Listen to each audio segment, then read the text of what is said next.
माननीय श्री रामदास अठावले जी।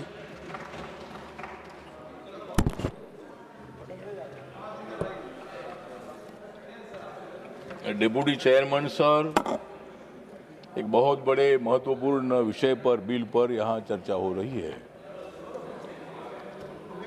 जो नौजवान छात्र है, उस छात्र के जिंदगी का विचार करने वाली सरकार हमारी है। अपोजिशन वाले जो भी आरोप लगाना है लगाते रहो। जितना आप हमारे ऊपर आरोप लगाते रहोगे उतना हम आपको भगाते रहेंगे। आरोप लगाने की आदत तो होती है, अपोजिशन में तो आरोप लगाना ही चाहिए, ऐसा आपको लगता है, लेकिन उसको लोकतंत्र नहीं बोलते हैं। जरूर सुझाव आपने देना चाहिए। नीट को फिट करने के लिए मोदी सरकार ने ये बिल लाया है। नीट को फिट करने के लिए मोदी सरकार ने बिल लाया है और उनकी मांगे पूरी होने के बाद छात्रों ने नरेंद्र मोदी जी के अभिनंदन का गीत गाया है। आप लोगों को मालूम नहीं है? छात्र खुश है, उनको भड़काने का प्रयत्न मत करो। हमने भी लाठी गोली खाई है। हम जब आंदोलन करते थे तब हम भी बोलते थे कि लाठी गोली खाएंगे, फिर भी आगे जाएंगे, और हमारे ऊपर भी बहुत बार लाठियां चलाई गई है। हम भी लाठी नहीं खाते थे तो डिप्टी चेयरमैन सर हम इधर नहीं आते थे। लाठी खाने के लिए हम आगे बढ़ते थे। पुलिस का सामना हम करते थे, तब बीजेपी की सरकार नहीं थी, ये कांग्रेस वालों की सरकार थी। मराठवाड़ा विश्वविद्यालय को बाबा साहब का नाम देने के लिए 17 साल तक हमने मोर्चे निकाले, हजारों मोर्चे निकाले थे। आखिर में बाबा साहब अंबेडकर जी का नाम मिला, हमने सरकार का अभिनंदन किया था। तो मोदी जी जो है, मोदी जी ये जादूगर है। हम छात्रों के आंदोलन की तरफ मेरा पूरा ध्यान था। आप लोगों को मालूम है कि अमेरिका से भारत आया था चुपके चुपके। अमेरिका से जो भारत आया था चुपके चुपके, उनका नाम है अभिजीत दीपके। अभिजीत दीपके मेरे समाज का है। अभिजीत दीपके अम्बेडकरवादी भी है। अभिजीत दीपके ये मतलब आंदोलन उन्होंने खड़ा किया, विषय इम्पोर्टेंट था और सरकार ने उनकी मांगे पूरी की है। लाठी चार्ज तब होता है जब हम कोई पुलिस पर पत्थर मारते हैं। पार्लियामेंट का घेराव की घोषणा तो होती है, ठीक है, ये रेल भवन तक उनको आने का मौका दिया था। 25 दिन तक आंदोलन वहां करते थे, शांति से आंदोलन करते थे, किसी पुलिस ने लाठी नहीं चलाई थी।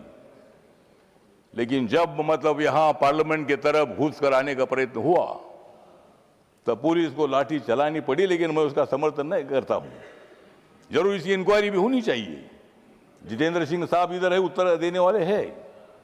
जरूर अगर कोई पुलिस वालों ने गलती की होगी तो उनको सजा मिलनी चाहिए, उनके ऊपर एक्शन होना चाहिए। लेकिन नरेंद्र मोदी सरकार पूरा देख रही थी। हमें मालूम था पूरे देश भर आंदोलन हो रहा है और सारा देश के लोग मतलब उनको सपोर्ट कर रहे हैं। इसीलिए सरकार ने धर्मेंद्र प्रधान जी का रिजाइन ले लिया है।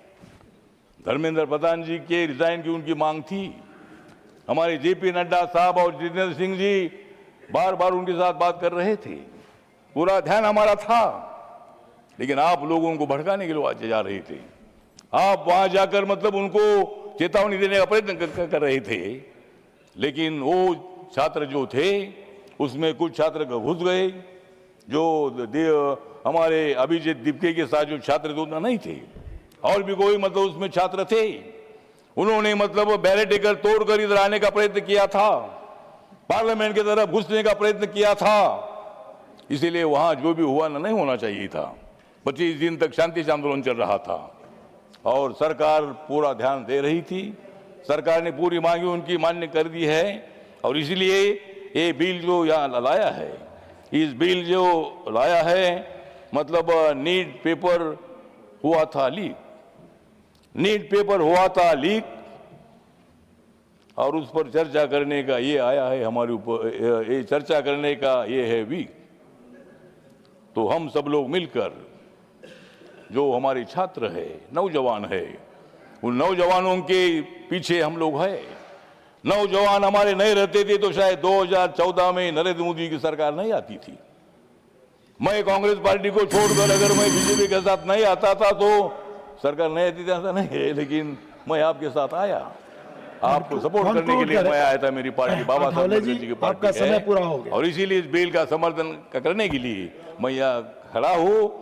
नौजवानों को भड़काने का प्रयत्न मत करो। सारे नौजवान हमारे साथ है, वो आने वाले चुनाव में भी हमारे साथ रहेंगे और 2029 में भी नरेंद्र मोदी जी प्रधानमंत्री रहेंगे और उस मंत्रिमंडल में मैं भी उसमें रहूंगा। Thank you. अब इसीलिए मतलब ठीक है बात है, तो इसीलिए बिल जो है बिल पर सुझाव दे दीजिए। दोबारा पेपर लीक ना हो उसके लिए आपके सुझाव जरूर हम सुनेंगे और उसमें क्या परिवर्तन करना है उसके बारे में हमारी सरकार विचार करेगी। जय भीम, जय भारत। धन्यवाद।